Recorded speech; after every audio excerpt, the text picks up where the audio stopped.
hey, let me show you how you can turn off screens on DJI Osmo Action 6. So first of all, let's unlock this device. There we go.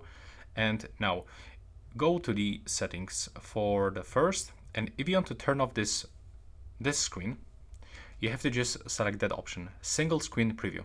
Now you will only get preview on this one, on the big one, and the small one will be turned off.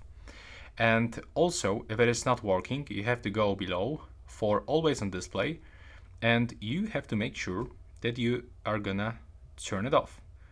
Because when you didn't turn it on, you can find this information on the small screen.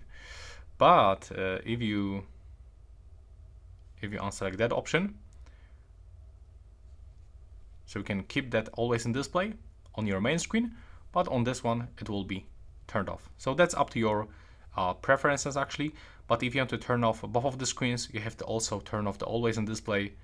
Now go back, lock the screen, and there is no any AOD here and here.